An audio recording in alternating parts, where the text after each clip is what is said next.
well, but it is equally hard to apply तो आप हड्डियाँ जोड़ते हैं और अगर कहना नहीं माने IQ hard to do well, but it is equally मैं इसके अलावा थोड़ा और इंट्रोड्यूस करता हूँ मेरे अपने आप को। मैं ऑर्थोपेडिक सर्जन हूँ, joint replacement and spine surgeon हूँ। मैं यहाँ चोमू में विनायक फ्रैक्चर हॉस्पिटल के नाम से हॉस्पिटल चलाता हूँ, दुर्गा माता मंदिर के सामने जयपुर रोड पर। 2005 से 2011 मैंने SPMC मेडिकल कॉलेज बीकानेर से MBBS करी है। 2011 से 2014 ऑर्थोपेडिक्स डिपार्टमेंट में स्पेशलिटी करी है RMT मेडिकल कॉलेज उदयपुर से। उसके बाद में मणिपाल हॉस्पिटल जयपुर में रहा जॉइंट रिप्लेसमेंट में। उसके बाद कुछ टाइम के लिए निम्स मेडिकल कॉलेज में असिस्टेंट प्रोफेसर की पोस्ट पे रहा। वहाँ से रिजाइन करके मैं चोमू आ गया और पिछले 6 साल से मैं चोमू में joint replacement spine and trauma का काम कर रहा हूँ। मैं डॉक्टर साहब हड्डियाँ जोड़ते हैं और अगर कहना नहीं माने जोरदार तालियां डॉक्टर साहब के।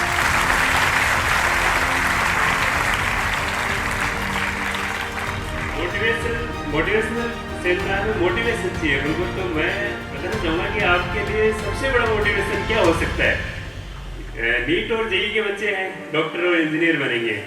आपको क्यों बनना है डॉक्टर और इंजीनियर? सबसे बड़ा मोटिवेशन तो आपके लिए ये है कि आपके घर वालों को आप देख लो सुबह उठ के कि वो सुबह से शाम तक आपके लिए कितनी मेहनत करते हैं।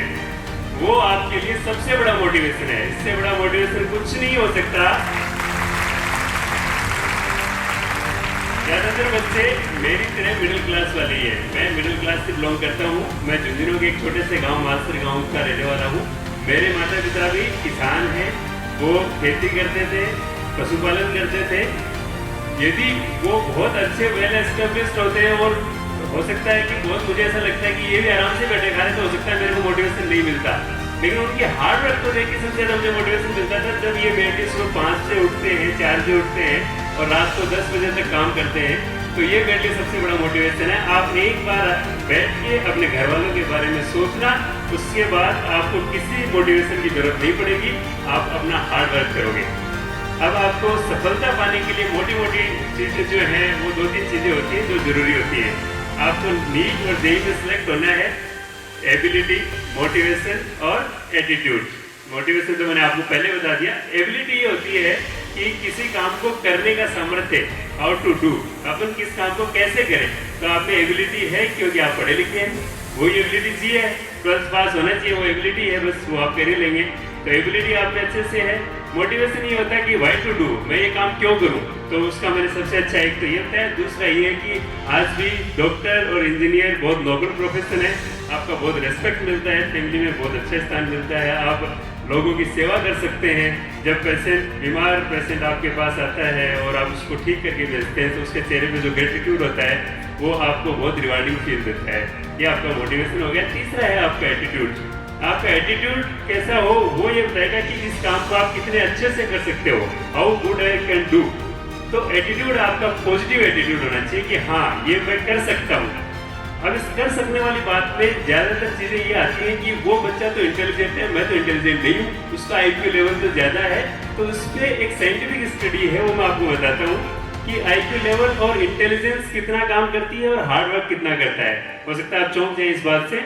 IQ इंटेलिजेंस सिर्फ 9% मैटर करती है, 80% मैटर करता है हार्ड वर्क और 11% मैटर करता है आपका एनवायरनमेंट।